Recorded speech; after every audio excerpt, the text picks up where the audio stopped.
तो आज हम इस वीडियो में बताने वाले हैं वायरल प्रश्न। जी हां, विज्ञान का, साइंस का बिल्कुल वायरल प्रश्न। जी हां मेरे प्यारे बच्चों, आज इस वीडियो में हम बताएंगे टोटल 30 ऑब्जेक्टिव सवालों को, जो मोस्ट इंपॉर्टेंट होगा, मोस्ट वायरल प्रश्न होगा।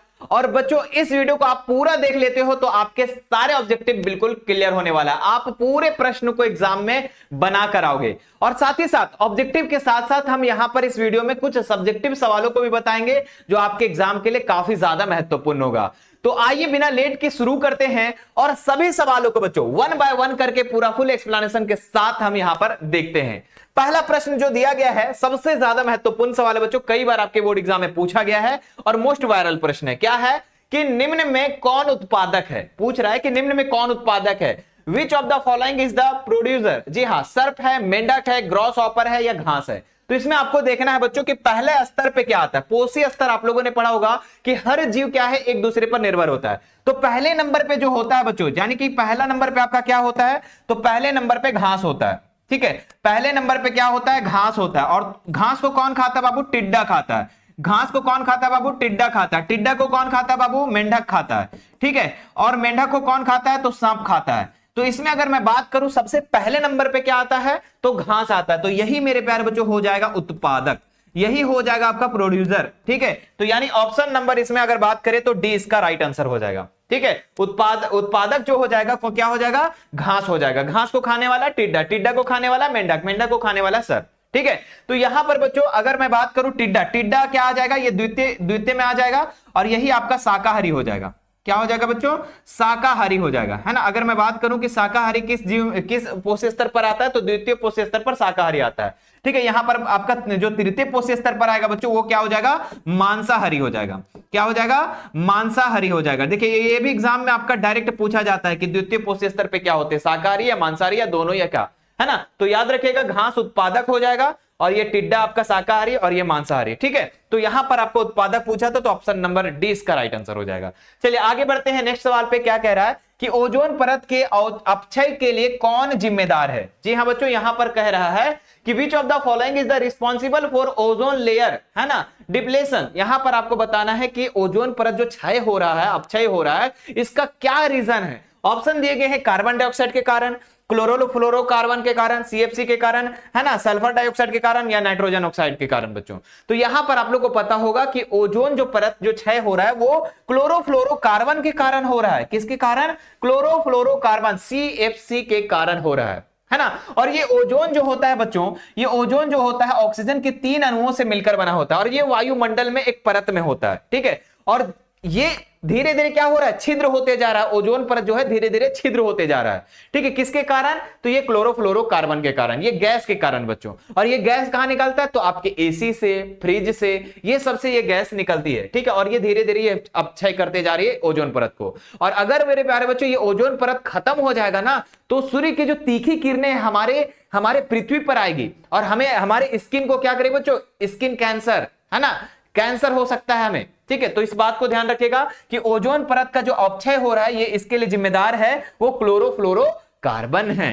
ठीक है, चलो अगले सवाल पर बढ़ते हैं डियर। क्या दिया गया है? अवतल दर्पण की फोकस दूरी होती है। अवतल दर्पण की फोकस दूरी जो होती है वो क्या होती है डियर, है ना, शून्य होती है, धनात्मक, ऋणात्मक, इनमें से कोई नहीं। तो अवतल दर्पण कहा जा रहा है, किसका क्या कह रहा है? अवतल दर्पण। तो अवतल दर्पण के जो फोकस दूरी होती है वो हमेशा ऋणात्मक होती है। क्या होती है? हमेशा ऋणात्मक होती है। अगर एग्जाम में आ जाए मेरे प्यारे बच्चों की उत्तल दर्पण का, है ना, उत्तल दर्पण का अगर पूछ दे उत्तल दर्पण की फोकस दूरी क्या होती है, तो वो मेरे प्यारे बच्चों धनात्मक होती है। क्या होती है? धनात्मक होती है। ठीक है, याद रखिएगा कनकेव मिरर का क्या होता है? तो ऋणात्मक होता है और कन्वेक्स मिरर का क्या होता है? आपका धनात्मक होता है। ठीक है बच्चों, एग्जाम में अगर आ जाए आपके कि बताओ कि दर्पण का सूत्र क्या होता है, वेरी वेरी इंपॉर्टेंट है बच्चों, ध्यान दीजिएगा। दर्पण का सूत्र होता है क्या? 1 बाय, है ना, 1 बाय एफ बराबर 1 बाय भी और प्लस में होता है 1 बाय यू। ठीक है, याद रखिएगा दर्पण सूत्र यही होता है ना, 1 बाय एफ बराबर 1 बाय भी और प्लस में 1 बाय यू होता है। ठीक है, अगर मैं बात करूं बच्चों कि दर्पण का आवर्धन क्या होता है ना, याद रखिएगा दर्पण का आवर्धन एग्जाम के लिए बच्चों बहुत ज्यादा इंपॉर्टेंट है। मैं जो एक्स्ट्रा चीजों को बता रहा हूं उसको अच्छे से कर लेना है आप लोगों को। दर्पण का जो आवर्धन होता है वो होता है बच्चों, क्या होता है? ये होता है m बराबर, है ना, m बराबर v बाय यू, है ना। क्या होता है बच्चों? v by U. अगर ये प्लस में है तो यहाँ पे माइनस में रखना, ध्यान रखना, यही ट्रिक है ना। याद रखोगे माइनस भी वायु तो बहुत अच्छी बात है, लेकिन अगर दर्पण सूत्र है तो दर्पण का आवर्धन माइनस में होगा, माइनस भी वायु। ठीक है, इतना बातों को आपको बहुत ही बढ़िया से याद रखना है। ठीक है, एग्जाम के लिए बहुत ज्यादा इंपॉर्टेंट है। अगले सवाल पर बढ़ते हैं डियर। नेक्स्ट सवाल कह रहा है कि हजामत बनाने के लिए किस दर्पण का प्रयोग किया जाता है। जी हाँ, which mirror is use the shaving. जी हाँ, आप जो दाढ़ी बनाने जाते हो, बाल कटवाने जाते हो, वहां पे कौन सा दर्पण, कौन सा मिरर का प्रयोग होता है बच्चों। ऑप्शन है अवतल दर्पण, उत्तल दर्पण, समतल दर्पण, परवलयिक दर्पण। तो यहां पर जो हजामत बनाते हैं, जो सलून में जो दर्पण का प्रयोग किया जाता है, जो मिरर का प्रयोग किया जाता है, वो अवतल दर्पण का प्रयोग किया जाता है। किसका किया जाता है? अवतल दर्पण का। एग्जाम में आता है अवतल दर्पण के किन्हीं दो उपयोगों को लिख देना कि अवतल दर्पण के किन्हीं दो उपयोगों को लिखें। तो पहला लिखना बच्चों, क्या लिखोगे? हजामत बनाने के लिए, यानी कि सैलून में, है ना। क्या लिख सकते हो बच्चों? सैलून में कर सकते हो। दूसरा कर देना बच्चों सौर कुकर में। और कहां लिखोगे? और लिख देना बच्चों तीसरा नंबर, गाड़ी के हेडलाइट में। देख रहे हो कितने सारे एग्जाम्पल है, गाड़ी के हेडलाइट में। तो ये सब मेरे प्यारे बच्चों इंपॉर्टेंट हो जाता है आपके एग्जाम के लिए। ठीक है, ये आपका किसका उपयोग मैं बता दिया, तो अवतल का बता दिया, है ना। अवतल का हमने क्या बता दिया? अवतल दर्पण का हमने उपयोग बता दिया बच्चों कि अवतल दर्पण का प्रयोग कहां कहां किया जाता है। अब उत्तल का कहां किया जाता है, ये आप हमें कमेंट करके जरूर बताना बच्चों, वो भी इंपॉर्टेंट है। अगले सवाल पर बढ़ते हैं। हाँ देखिए, ये काफी महत्वपूर्ण सवाल है, एल्केन और एल्कीन और एल्काइन का सामान्य सूत्र। बच्चों ये तो आपको जुबान पे याद होना चाहिए, है ना। देखो मैं तीनों को लिखवा देता हूं। सबसे पहले मैं मेरे प्यारे बच्चों बात करूं एल्केन के बारे में, तो एल्केन का जो सामान्य सूत्र होता है CnH2n। और देखो जो बच्चे फर्स्ट बार हमारा क्लास को कर रहे होंगे, थोड़ा सा धैर्य बना के रखेंगे और अच्छे से पढ़ने का प्रयास करेंगे बच्चों। मैं बहुत प्यार से समझाने का प्रयास करता हूं, मैं हाथ पकड़ करके पढ़ाने का प्रयास करता हूं, क्या ताकि हर बच्चे, झारखंड के हर बच्चे पढ़ सके, है ना। जिनको एकदम दिक्कत भी है ना, जो पढ़ने के डर से भागते हैं ना, मैं उसको भी इतना प्यार से समझा देता हूं कि उसको भी पढ़ने में प्यार हो जाता है बच्चों, है ना। तो मैं कोशिश करूंगा बच्चों। यहां पर एल्केन का सामान्य सूत्र क्या होता है? CnH2n और n और +2 होता है, ध्यान दीजिएगा +2। मेन लास्ट वाला पॉइंट को याद रखिए, बाकी सभी में कॉमन होते हैं। अगर मैं बात करूं बच्चों एल्कीन का, एल्कीन का सामान्य सूत्र क्या होता है, तो होता है CnH2n, बस, ना +2 ना -2। अगर मैं बात करूं मेरे प्यारे बच्चों एल्काइन का, एल्काइन का सामान्य सूत्र, तो इसका होता है CN, है ना। क्या होता है बच्चों? CnH2n और -2 होता है। बस इतना बात को आपको याद रखना है। तीनों का सूत्र हमने लिख दिया बच्चों। अब एक चीज और भी याद रखना है इसमें कि कौन जो है संतृप्त है, कौन सा असंतृप्त है बच्चों। तो ये अगर मैं पहला की बात करूं तो ये संतृप्त हाइड्रोकार्बन है ना। क्या है बच्चों? संतृप्त हाइड्रोकार्बन। एग्जाम में डायरेक्ट आप पूछा जा सकता है कि एल्केन वाले में जितने भी सदस्य हैं वो किस हाइड्रोकार्बन के? तो संतृप्त हाइड्रोकार्बन, है ना बच्चा। उसके बाद अगर मैं बात करूं तो एल्कीन और एल्काइन, ये क्या होता है? असंतृप्त हाइड्रोकार्बन। क्या होता है? असंतृप्त हाइड्रोकार्बन। याद रखना, ठीक है। बहुत ही ज्यादा महत्वपूर्ण है सवाल बच्चों, ठीक है। मैं एक्स्ट्रा चीज को जो बता रहा हूं बस बढ़िया से रखना। अब बच्चों ये जो हमारा होता है ना, एल्केन जो होता है ना, इसमें सिंगल बॉन्ड होता है, इसमें डबल बॉन्ड होता है एल्कीन में, और इसमें ट्रिपल बॉन्ड होता है बच्चों एल्काइन में। इतनी बातों को आपको एकदम माइंड में सेट करके रखना है, ठीक है। आगे बढ़ते हैं नेक्स्ट सवाल पे। बच्चा अगला सवाल काफी इंपॉर्टेंट है कि उत्तल लेंस द्वारा वास्तविक आवर्धित प्रतिबिंब कब बनता है। मतलब कह रहा है कि वास्तविक उत्तल लेंस होता कैसा है। देखो बच्चों उत्तल लेंस ऐसा होता है ना।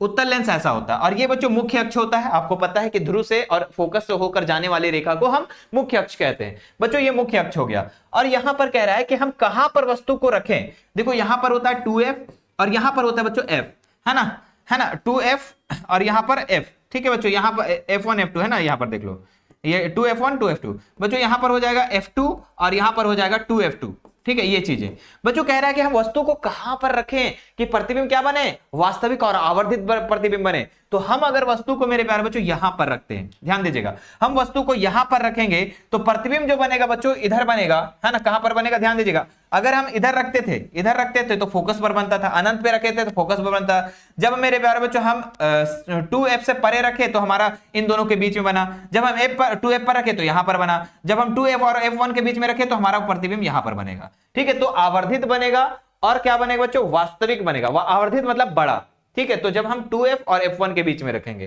कहां पर रखेंगे? 2f और f1 के बीच में, तो यानी कि f और f2 कहां है? 2f, है ना। तो ये आपका option number B option number B इसका राइट आंसर हो जाएगा। बच्चों सभी फिगर को मैंने बहुत बढ़िया से एकदम क्लियरली बताया हूं, ठीक है। अगर आप उसे नहीं देखे तो आज का लाइव में आप लोग सभी बच्चे जुड़ जाना, ठीक है। अच्छा, लाइव के बारे में मैं पूरा डिटेल्स बता दूंगा, ठीक है। सभी बच्चों को जुड़ना बहुत ज्यादा जरूरी है। बस बच्चों आपके 4 सेशंस मिलेंगे आपके एग्जाम के लिए। आपकी परीक्षा है 9 फरवरी को और हम 4 सेशंस लाएंगे आप लोगों के लिए, और बस इसी 4 सेशंस में आपके इससे बाहर सवाल नहीं पूछे जाएंगे। बस 4 ही सेशंस को आपको करना है, धैर्य बनाकर करना है, और सभी बच्चों को बोल देना झारखंड के हर कोने तक वीडियो उस लाइव क्लासेस में जुड़नी पड़ेगी, ठीक है। देखते हैं बच्चों अगला सवाल क्या है। 2m फोकस दूरी वाले अवतल लेंस की क्षमता क्या होगा, है ना। तो देखो बच्चों फोकस है ना, क्षमता ना पूछ रहा है जी, P बराबर पूछ रहा है। P बराबर फॉर्मूला क्या होता है, थोड़ा सा मैं इसको पतला कर देता हूं ना। हाँ, P बराबर क्या होता है फॉर्मूला, 1/f होता है बच्चों। फोकस कितना दिया गया है जल्दी से बताओ।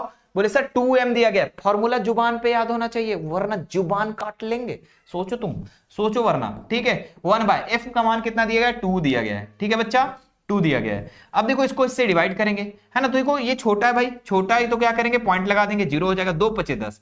अब प्यारे बच्चों देखो कि 0.5 हमारा 2 जगह है ना, दो जगह है। तो हम कौन वाले लिखे, बोले सर अवतल है। अवतल का हम क्या बोले थे, माइनस में होता है, ऋणात्मक में होता है, तो ऋणात्मक में आपका ऑप्शन नंबर डी हो जाएगा, ठीक है। और डायोप्टर लेंस की क्षमता याद रखिएगा बच्चों, इसका आंसर डायोप्टर में आएगा, क्योंकि लेंस की क्षमता का मात्रक जो होता है ना। देखो लेंस की क्षमता का जो मात्रक होता है बच्चों वो क्या होता है, डायोप्टर होता है, डाईऑप्टर होता है, याद रखिएगा डायोप्टर होता है, ठीक है। डी से जिसको हम लोग सूचित करते हैं, ठीक है। चलो अगला सवाल बच्चों कह रहा है कि आंख के लेंस की वक्रता त्रिज्या को कौन नियंत्रित करता है। जी हाँ, कह रहा है बच्चों the radius of the curvature of the eye lens of the controlled by, किससे कंट्रोल किया जाता है वक्रता त्रिज्या को, है ना। बच्चों रेडियस ऑफ कर्वेचर को किससे कंट्रोल किया जाता है, तो ये पचमाभी पेशियां से किया जाता है, याद रखिएगा पचमाभी पेशियां से, सिलियरी मसल से बच्चों इसका क्या होता है, वक्रता त्रिज्या नियंत्रित किया जाता है, आंख के वक्रता त्रिज्या को। पुतली क्या करता है बच्चों, तो ये प्रकाश की मात्रा को नियंत्रित करता है। लिख लो आप लोग, लिख लो बच्चों, बहुत ही ज्यादा महत्वपूर्ण है। अगर एग्जाम में आ जाए प्रकाश की मात्रा को कौन नियंत्रित करता है ना, प्रकाश की मात्रा को कौन नियंत्रित करता है, तो लिख लेना पुतली करता है, पुपिल करता है। अगर कह देगा मेरे प्यारे बच्चों, है ना, अगर कह देगा कि हम कोई भी चीज वस्तु को देखते हैं तो हमारा आंखों में प्रतिबिंब कहां बनता है ना, प्रतिबिंब कहां बनता है, आंखों पर प्रतिबिंब कहां बनता है, आंखों पर प्रतिबिंब जो बनता है बच्चों, प्रतिबिंब जो बनता है वो कहां बनता है, प्रतिबिंब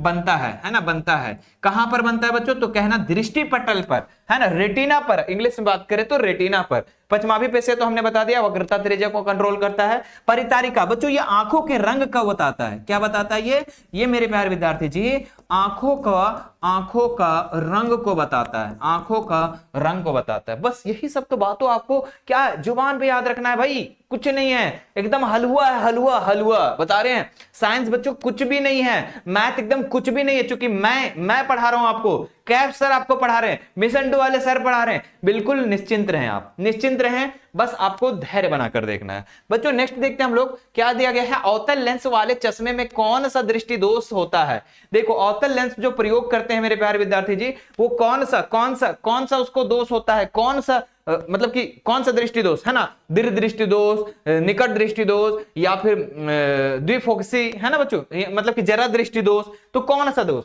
तो अवतल लेंस जो प्रयोग करता है, बस आप मास्टर को याद रखना, मास्टर जी को भी भैया अवतल लेंस लगा हुआ है, क्या लगा हुआ है, देख लो भाई, देख लो, अवतल लेंस लगा हुआ है। और इस अवतल लेंस में क्या है बच्चों, मास्टर को क्या है, निकट दृष्टि दोष है, मास्टर को क्या है, निकट दृष्टि दोष, मतलब निकट वाला वस्तु तो क्लियर दिखाई देता है, लेकिन दूर वाला वस्तु ब्लर दिखाई देता है। तो मास्टर जी को तुम याद रखोगे, मास्टर जी अवतल लेंस लगा कर रखा है और उनको निकट दृष्टि दोष है। जी हाँ बच्चों, जिसको मायोपिया कहते हैं, नियर साइडनेस कहते हैं, ठीक है। और बच्चों दीर्घ दृष्टि दोष में कौन सा लेंस का प्रयोग होता है, तो लिख लेना उत्तल लेंस, है ना। दर्पण मत लिख देना तुम लोग जी, दर्पण में एक साइड कलर किया हुआ रहता है, उसको मत लिख देना, ठीक है। यहां पर हो जाएगा बच्चों उत्तल लेंस, उत्तल लेंस, ठीक है। चलो अगर मैं कहूं मेरे प्यारे बच्चों जरा दृष्टि दोष में, तो इसमें द्विफोकसी लेंस का प्रयोग होता है, मतलब उत्तल और अवतल दोनों, है ना, इसको हम कह देंगे द्विफोकसी लेंस, है ना, द्विफोकसी लेंस का प्रयोग किया जाता है, ठीक है, याद रखेंगे, ठीक है। मैं जो बच्चों और भी चीजों को बता रहा हूं, बढ़िया से याद रखना आपको। चलिए अब देखो बच्चों, आप लोगों को मैं एक डेट शीट जारी किया हूं, ठीक है, आपकी तैयारी के लिए, आपकी बढ़िया तैयारी के लिए, एकदम आपके रिजल्ट में 4 चांद लगाने के लिए, आपके विज्ञान के 100% प्रश्न को भिड़ाने के लिए, मिलाने के लिए बच्चों हमने ये सीरीज लाया है। और इस सीरीज में सभी बच्चों को जुड़ना है। लाइव क्लासेस का टाइम टेबल है ये, आप इसको स्क्रीनशॉट लेकर के अपने कॉपी में बढ़िया से लिख लो और अलार्म लगा लो। अलार्म लगा लो। अगर YouTube की नोटिफिकेशन आपके तक नहीं जाती है तो अलार्म लगाओ को मिशन 2 पर अब लाइव क्लासेस स्टार्ट हो चुकी है।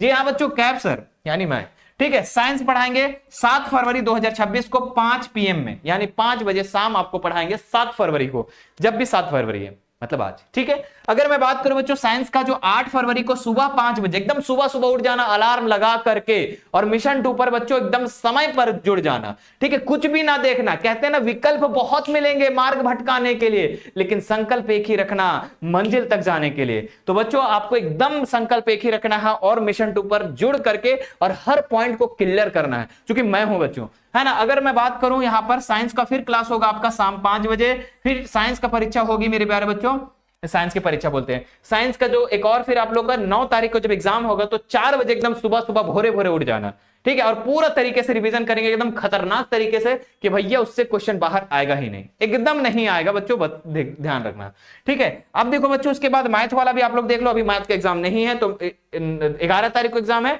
तो उसके लिए भी आपके 4 सेशंस आएंगे, है ना। 9 तारीख को, 10 तारीख को सुबह शाम दोनों, और 11 तारीख को सुबह में। बस इतना पढ़ लेना, इतना पढ़ लेना बच्चों। और आप हमारे साथ आज से नहीं जुड़े हो, बहुत पहले से जुड़े हो बच्चों, और आपने हमसे बहुत चीज सीखा भी होगा। अब पता नहीं सीखा नहीं या सीखा ये पता नहीं, क्योंकि बहुत सारे बच्चे अभी नए आए होंगे, बहुत सारे बच्चे लास्ट में प्रिपरेशन करने आते हैं, तो हो सकता है। तो खैर कोई बात नहीं, आप पहले भी पढ़ रहे हैं तो भी आपको जुड़ जाना है, नहीं भी पढ़े हैं, कुछ भी नहीं पढ़े हैं भैया, ये 4 सेशन को अच्छे से देख लेना, एकदम पूरा तन मन धन सारी चीजों को लगा करके बढ़िया से देख लेना, कॉपी पेन लेकर बैठ जाना बच्चों। और जैसे जैसे मैं बोलते जाऊंगा हर चीजों को आपको करते जाना है। कोई सवाल को पूछूंगा तो कमेंट बॉक्स में एकदम भर भर के आंसर आ जाना चाहिए कि हाँ बच्चों, इस तरह क्या होता है, कॉन्फिडेंस लेवल बढ़ जाता है बच्चों, तो ध्यान रखिएगा। तो इसको स्क्रीनशॉट ले लो आप लोग, जल्दी से स्क्रीनशॉट ले लो, और इस स्क्रीनशॉट लेकर के आप भैया इंस्टाग्राम मत चलाना, अभी छोड़ दो तुम लोग इंस्टाग्राम, ठीक है। आप लोग मैं बोल दूंगा कि मेंशन कर देने, लेकिन मत करना, छोड़ दो अभी बच्चों। आप लोगों को मैं चाहता हूं कि आप इसे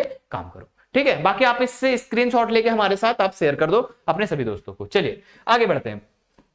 एक इलेक्ट्रॉन का आवेश कितना होता है बच्चों? एक इलेक्ट्रॉन का आवेश जो होता है वो कितना कूलम्ब होता है? तो आप लोग को हमने बता रखा है 1.6 10 के पावर -19 कूलम्ब। और बच्चों आवेश का मात्रक ही कूलम्ब होता है, इसलिए तो आंसर कूलम्ब में है, ठीक है। तो आवेश का मात्रक क्या होता है? कूलम्ब होता है। एग्जाम के लिए बहुत ही ज्यादा महत्वपूर्ण है बच्चों, आवेश का मात्रक, है ना। आवेश का मात्रक क्या होता है बच्चों? आवेश का मात्रक तो कूलम्ब होता है। क्या होता है बच्चों?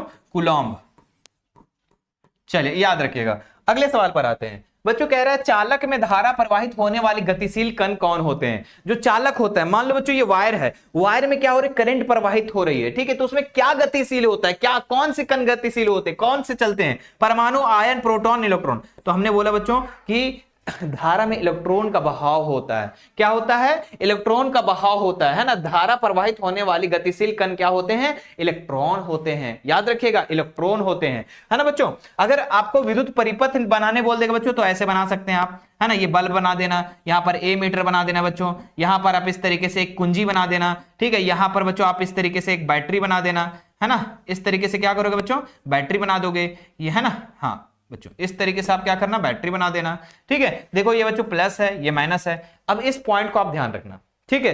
जो मेरे प्यारे बच्चों ये क्या होता है ना कि अगर इलेक्ट्रॉन जो प्रवाहित होता है वो इधर जाता है, मतलब किधर? माइनस से इधर की तरफ जाता है ना। और जो धारा की दिशा होता है बच्चों ये प्लस से इधर की तरफ आता है। तो याद रखिएगा, है ना, इस बात को याद रखिएगा कि जो इलेक्ट्रॉन का जो प्रवाह होता है वो इसका उल्टा होता है, धारा की दिशा से उल्टा होता है। या जो धारा की दिशा होता है वो इलेक्ट्रॉन के दिशा से अलग होता है। देख रहे हो ये ऐसे जा रहा है, ठीक है, ये ऐसे जा रहा है, इलेक्ट्रॉन ऐसे जा रहा है, और धारा जो है बच्चों ऐसे जा रहा है। बोले सर ये नहीं समझ में आ रहा है। बच्चों बस सुन लो, अच्छा से सुन लो, हो सकता है आपके दिमाग में एग्जाम में कुछ आ जाए इस तरीके से, तो अब बना लेना, ठीक है। चलो अगले सवाल आते हैं बच्चों। कह रहा है चिप्स की थैली में कौन सी गैस भरी होती है? भैया लॉलीपॉप सवाल, चिप्स की, है ना, जो आप कुरकुरे खाते हो, जो आप लेस खाते हो, उसमें कौन सा गैस भरा होता है? Oxygen, nitrogen, hydrogen, sulphur. तो नाइट्रोजन गैस भरा होता है। ऑप्शन नंबर 20 का राइट आंसर हो जाएगा, ठीक है बच्चा। अगले सवाल की तरफ बढ़ते हैं हम लोग। निम्नलिखित में कौन सी रासायनिक अभिक्रिया संतुलित है? संतुलित करने वाला बच्चों आपके 3 नंबर में सवाल जरूर बनेंगे। हो सकता है कभी कभी 2 नंबर में, और कभी कभी 5-6 को दे देता है तो 5 नंबर पे भी। मतलब ये इसका कोई अभी फिक्स नहीं है बच्चों, कि कहां पर पूछा जाता है, लेकिन अक्सर ज्यादातर 3 नंबर में पूछा जाता है, लेकिन कभी कभी 5 नंबर में भी ए बी करके पूछा जाता है, तो ध्यान रखिएगा भैया, कहीं भी पूछे हमारा कोई मतलब नहीं, हमको बनाने आना चाहिए, है ना। हाँ बच्चों कह रहा है which of the following is the chemical reaction balance, इसको बैलेंस करना है बच्चों। तो देखो जो तीर का जो निशान देख रहा है ना, ये तीर का निशान देख रहा है तुम लोग, और देखना कि तीर के दाहिना साइड और बायां साइड की परमाणु संख्या बराबर है, अगर है तो ठीक है, नहीं है तो कोई बात नहीं। तो बच्चा ध्यान देना, यहां पर बच्चों यहां पर फेरस 1 है, यहां पर फेरस 3 ना बराबर है, ये ना है बराबर, ऑप्शन कल खत्म। यहां पर फेरस 3 गो, यहां पर भी फेरस 3 गो है, सही बात है। यहां पर हाइड्रोजन 2 गो है, यहां पर हाइड्रोजन 4 दूनी 8 है, देखो 2 और 4 दूनी 8, गलती बच्चों। इधर देखो फेरस 3 है, यहां पर फेरस 3 है, ठीक है भाई। यहां पर हाइड्रोजन 4 दूनी 8 है, हाइड्रोजन 4 दूनी 8 है, ठीक है। ऑक्सीजन मेरे प्यारे बच्चों 4 है, देखो ये जो 4 आगे किसी भी यौगिक के रहते हैं तो वो दोनों के लिए होता है, तो ऑक्सीजन 4 हो गया, ऑक्सीजन 4 हो गया। अरे सर यही तो सही है, यही तो सही है, समझ में आ गया। संतुलित करने आएगा बच्चा, छोड़ दोगे तो बहुत मारेंगे, जब आओगे तब मारेंगे, मिलकर मारेंगे, ठीक है। तुम लोग कहते हो ना मिल लीजिए सर, मिल लीजिए सर, आपसे मिलने का बहुत इच्छा कर रहा है, तो अगर वहां पे गलती कहोगे ना बहुत मारेंगे, ठीक है। नहीं बच्चा, ठीक है, नहीं मारेंगे, लेकिन गलती नहीं करना, ठीक है प्यारे बच्चों, हमें पता है भाई लॉलीपॉप बच्चे आप नहीं गलती करोगे, क्योंकि आज से हमारे साथ थोड़े पढ़ रहे हैं आप, है ना। अभिक्रिया ZNO है ना, क्या बच्चों ZNO कार्बन के साथ अभिक्रिया कर रहा है, तो ZN और कार्बन CO बन जा रहा है, ठीक है। इसका उपचयन किस में हो रहा है बच्चों, उपचयन कहते हैं ऑक्सीजन की जिसमें वृद्धि होती है, क्या होती है, जिसमें ऑक्सीजन की वृद्धि होती है। तो वृद्धि किस में हो रही है बच्चों, किस में ऑक्सीजन इंक्रीज कर रहा है, तो बोले सर ZNO में ऑक्सीजन तो घट जा रहा है, तो इसमें तो इंक्रीज नहीं कर रहा है, तो ये नहीं होगा ZNO। बच्चों कार्बन में देखो, कार्बन से कार्बन डाइऑक्साइड बन जा रहा है, मतलब कि CO बन जा रहा है, ऑक्सीजन की वृद्धि हो रही है, मतलब वृद्धि किस में हो रही है, तो कार्बन में हो रही है, ठीक है। तो कार्बन में ऑप्शन नंबर 20 का राइट आंसर हो जाएगा।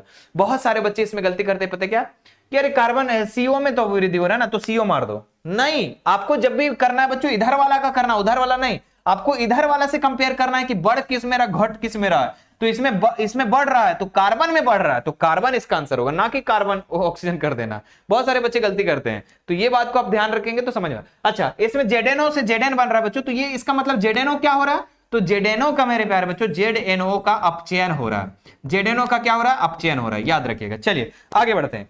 अगला सवाल है बच्चों, क्षार के जलीय विलयन उत्पन्न करता है, तो क्षार का जलीय विलयन आपको पता है मेरे प्यारे बच्चों, अम्ल और क्षारक के बारे में बहुत अच्छे से। अम्ल का स्वाद खट्टा होता है, क्षारक का स्वाद कड़वा होता है। अम्ल जो होता है जलीय विलयन में H+ आयन उत्पन्न करते हैं, क्षारक OH- आयन करते। तो भैया क्षारक क्या करते हैं, OH- आयन उत्पन्न करते हैं, क्या करते हैं, OH- आयन। अम्ल क्या करता है, अम्ल मेरे प्यारे बच्चों, अम्ल H+ आयन उत्पन्न करता है, याद रखिएगा। और ये भी याद रखिएगा कि ये अपने जलीय विलयन में ही ये अपना गुण को प्रदर्शित करता है। अगर अम्ल एकदम कठोर रहा, अम्ल एकदम ठोस रहा तो नहीं करेगा, उसमें जलीय विलयन में होना चाहिए, मतलब कि उसको घुला हुआ रहना चाहिए। जब घुला हुआ रहेगा तभी उसमें OH+ आयन और H+ आयन उत्पन्न होगा, वरना नहीं होगा, वो अपने गुण को प्रदर्शित ही नहीं करेगा, ठीक है। चलो तो याद रखिएगा, क्षारक में OH- आयन, अम्ल पूछा तो H+ आयन, खत्म कहानी।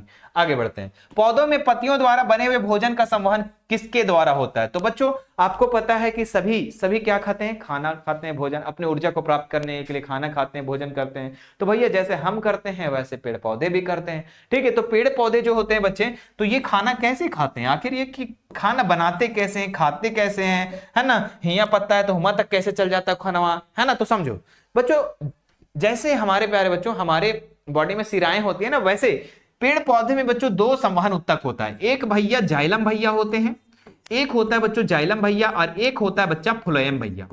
एक होता है जाइलम भैया और एक होता है फ्लोएम भैया। जाइलम क्या करता है, जड़ से खनिज, लवण, पानी, उनी जो भी है वो पत्ता तक पहुंचाता है। किसका काम है ये, जाइलम भैया का। फ्लोएम भैया क्या करते हैं, तो फ्लोएम भैया क्या करते हैं, जो बना भोजन है बच्चों, जो बन गया पत्ता में भोजन, कैसे बनता है भोजन, पत्ता में भोजन कैसे बनता है, बोलेंगे सर प्रकाश संश्लेषण से। प्रकाश संश्लेषण क्या है, जब मेरे प्यारे बच्चों पेड़ पौधे अपने सूर्य के प्रकाश की उपस्थिति में, है ना, क्लोरोफिल, है ना, कार्बन डाइऑक्साइड, ऑक्सीजन, खनिज, है ना, जल, ये सब को मिला करके सूर्य की प्रकाश की उपस्थिति में अपना भोजन तैयार करते हैं। जब भोजन बन जाता है तब आता है फ्लोएम का काम। अब कहता है बेटा फ्लोएम अब मेरा काम दे दो, ठीक है। फ्लोएम को क्या मिलता है काम, कि तुम एक काम करो, जो खाना बन गया ना सभे तक पहुंचा दो, सभे तक, क्या करो, सभे जगह तक, एकदम टहनिया में पहुंचा दो।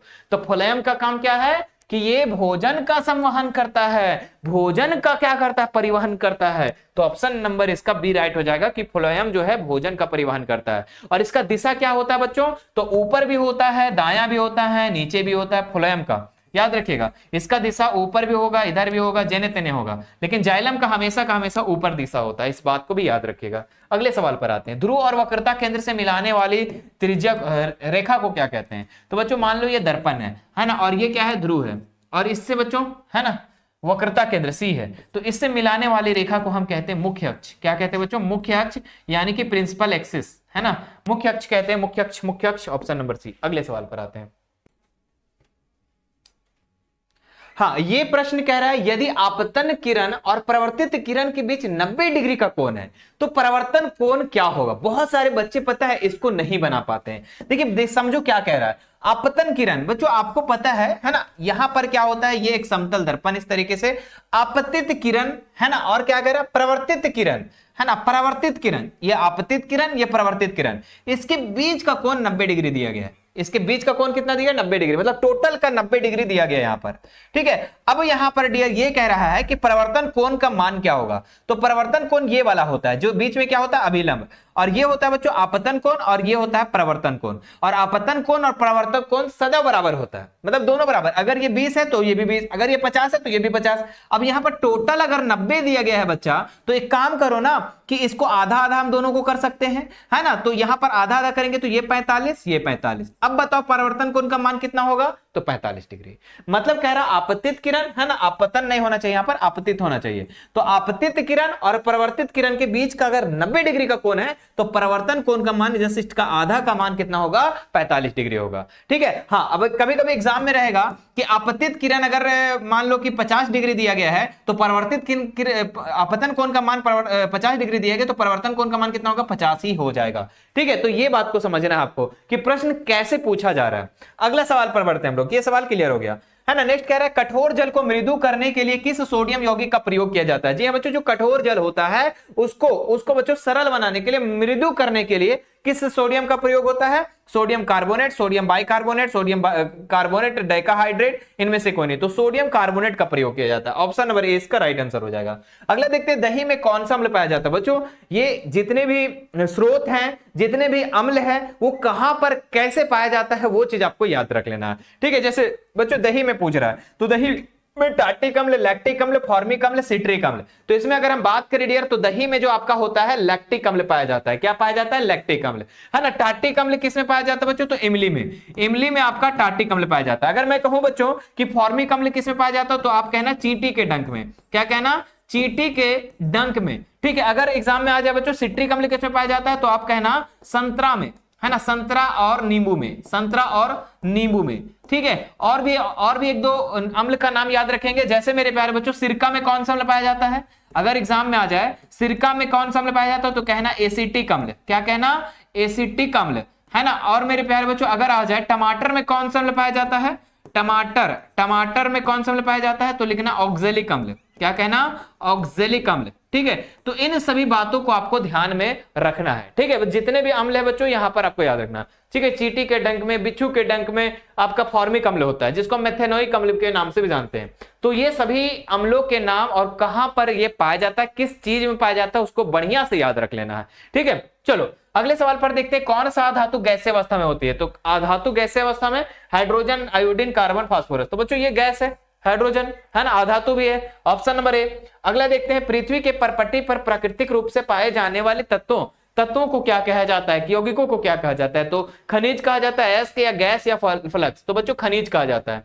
पृथ्वी के भू परपट्टी पर पाए जाने वाले जो पदार्थ होते हैं बच्चों उसको हम खनिज कहते हैं। अगला देखते हैं, इनमें से कौन असंतृप्त हाइड्रोकार्बन है? हमने क्या बोला था असंतृप्त में? अभी जस्ट मैंने आपको बताया था बच्चों, मैं इसको ऑन कर देता। हाँ, क्या हमने बताया था जस्ट अभी आपको? असंतृप्त एल्कीन और एल्काइन वाला समूह का है। ठीक है, तो देखना है इसमें से कौन एल्कीन और एल्काइन समूह का है। ठीक है, तो आप लोग को पता होगा मेरे प्यारे बच्चों कि एल्कीन और एल्काइन का समूह का सामान्य सूत्र क्या होता है? CnH2n होता है ये एल्कीन का, और CnH2n और -2 होता है एल्काइन का। ये अगर रहा तो मेरे प्यारे बच्चों वही आपका असंतृप्त हाइड्रोकार्बन होगा। मतलब कि जितना n की संख्या उसका डबल अगर रहा तो समझना वो क्या है, एल्कीन समूह का, मतलब असंतृप्त। और जितना यहां पर है बच्चों कार्बन की संख्या, उसका डबल का 2 कम अगर वो रहा तब आप समझना वो क्या है, असंतृप्त हाइड्रोकार्बन। अगर ना रहा तो वो आपका संतृप्त हाइड्रोकार्बन में आ जाएगा। तो देखो यहां पर 2 है कार्बन की संख्या, यहां पर 6 हो गया, तो 2 दूनी 4 2 6।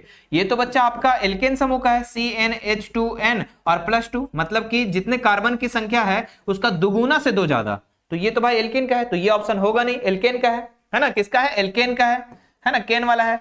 देखो जो 4 दूनी 8 2 10, ये भी एल्केन समूह का है, ठीक है, तो ये भी कट जाएगा। यहां पर देखो कार्बन की संख्या 1, तो 1 का डबल करेंगे तो 2 और 2 जोड़ेंगे 4, तो बच्चों ये भी एल्केन समूह का है, ये भी कट जाएगा। यहां पर देखो कार्बन की संख्या 2 और यहां पर 4, 2 दूनी 4, बच्चों ये एल्कीन का समूह का है। यानी किसका सूत्र है, ये किसका सूत्र है, एथीन का सूत्र है, ठीक है। तो ऑप्शन नंबर डी इसका राइट आंसर हो जाएगा।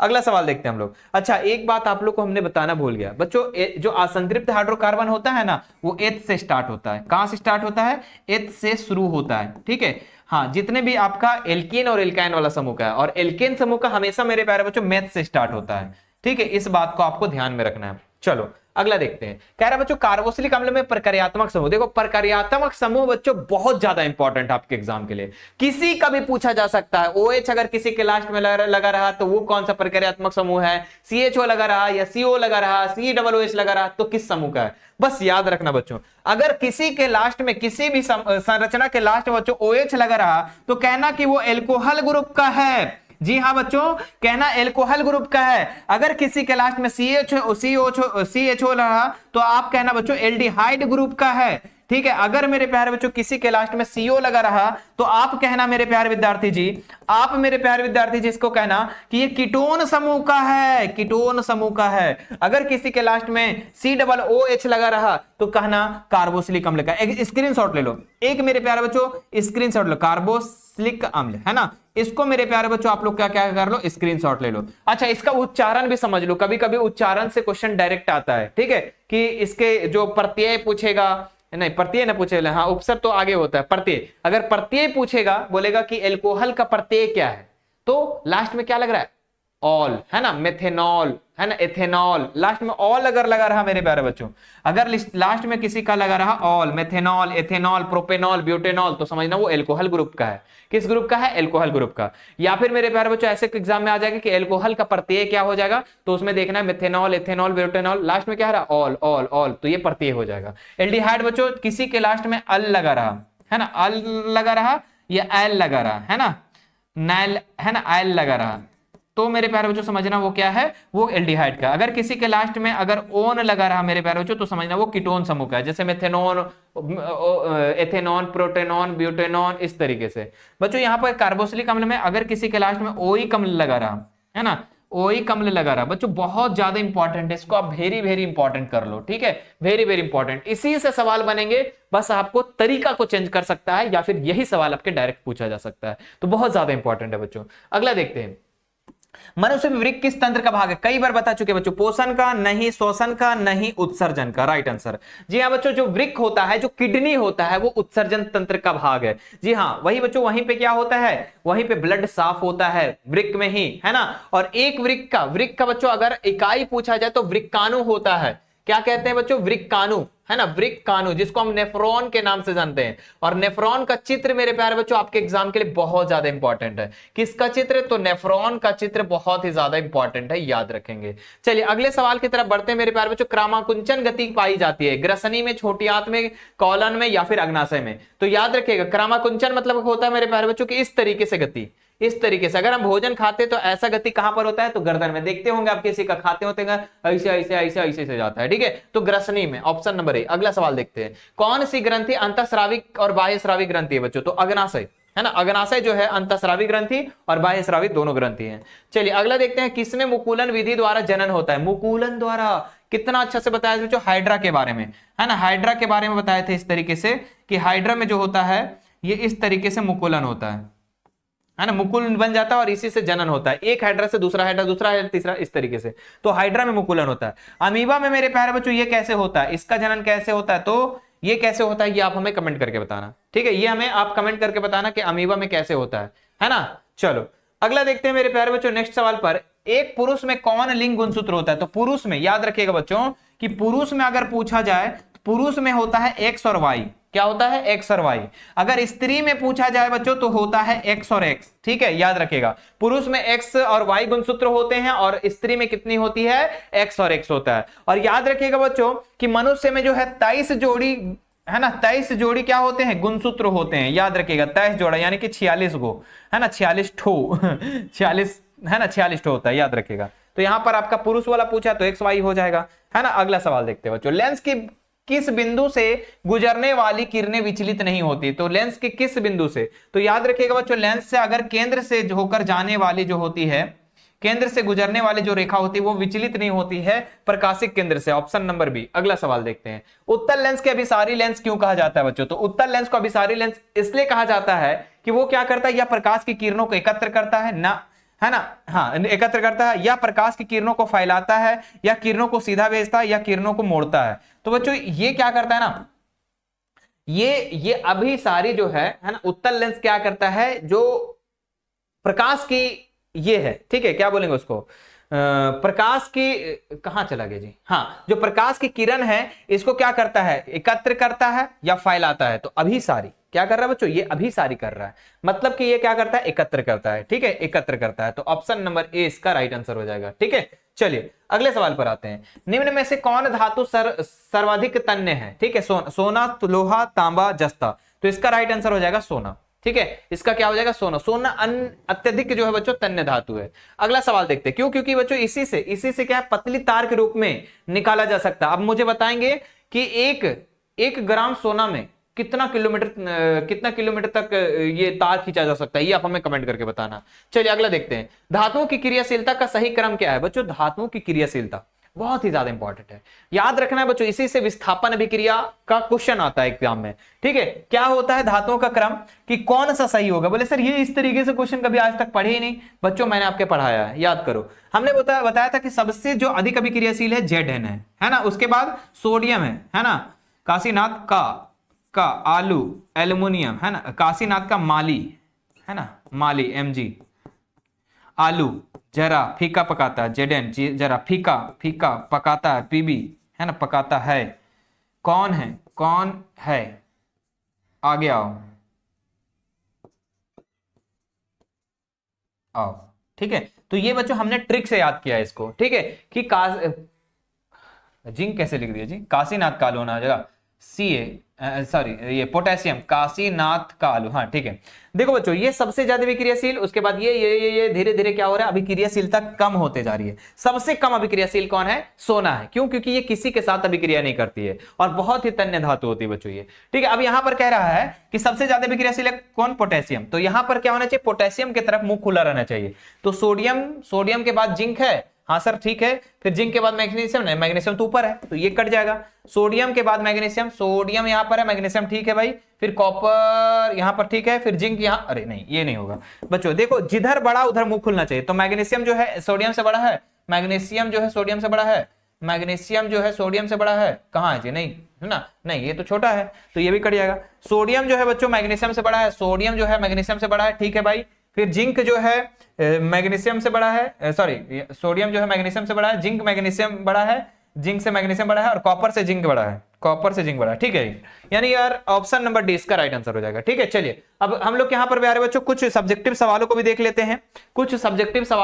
लेते हैं, ध्यान रखें बच्चों, इसमें जितने भी प्रश्न को आपको बताएं बहुत ज्यादा महत्वपूर्ण है, और जितने भी एक्स्ट्रा चीजों को बताया उसको भी आपको ध्यान में रखना है। बहुत सारे प्रश्न आपके एग्जाम में डायरेक्ट बन जाएंगे। ठीक है, तो प्यारे बच्चों अब हम कुछ सब्जेक्टिव सवालों को देखेंगे, और सब्जेक्टिव सवाल से मैं पहले बता दूं कि आप लोगों को मैंने बच्चों आप लोग को बताया हूं कि आप लोग बस 4 सेशन को देख लेना। ठीक है, कितने सेशन की मैं बात किया?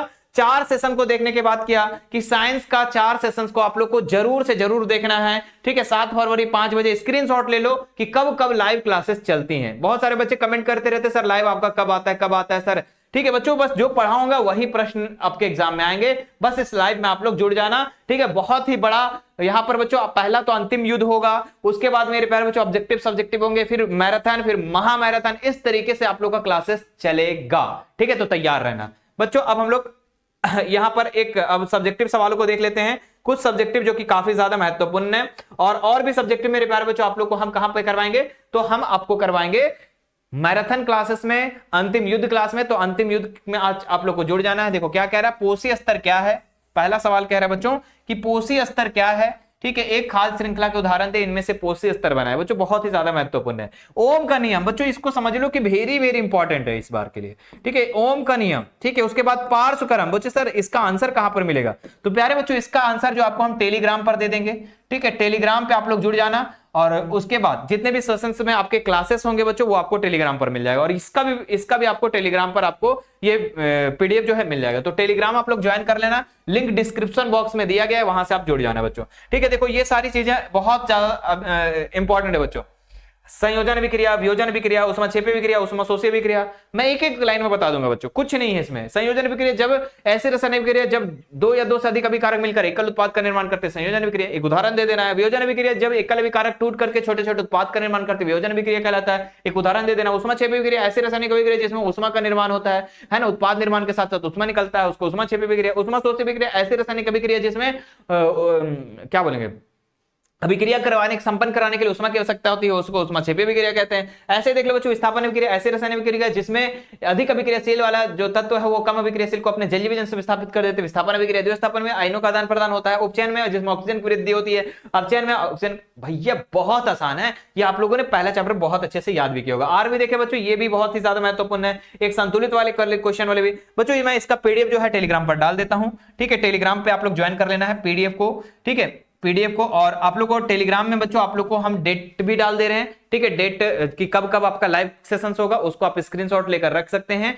और अपने स्टेटस लगा देना हर जगह, और कहना मिशन 2 वाले सर लाइव आ रहे हैं अब अंतिम बार। जी हाँ बच्चों, अंतिम युद्ध होगा, मैराथन होगा, महामैराथन होगा, सभी में जुड़ना है भैया, एक भी सवाल बाहर नहीं आएगा। चलो फिर मिलते हैं आप लोगों से नेक्स्ट वीडियो में बच्चों। चैनल पर फर्स्ट बार है तो चैनल को सब्सक्राइब जरूर से जरूर कीजिएगा। ठीक है, और बेल आइकन बटन को जरूर दबाइएगा, ताकि हमारी कोई भी वीडियो है ना, आप 11th में भी चले जाओगे बच्चों तो आपको जैक बोर्ड से रिलेटेड हर अपडेट आपको मिलेगा इसी चैनल पर। ठीक है, सबसे पहले। और आप मेरे प्यारे बच्चों तो चैनल को सब्सक्राइब करके बेल आइकन को जरूर दबा देना, और इस वीडियो को सभी लोगों तक, झारखंड के कोने कोने तक ये वीडियो पहुंच जानी चाहिए। चलिए फिर मेरे प्यारे बच्चों, फिर मिलते हैं आप लोगों से नेक्स्ट वीडियो में। Thank you so much.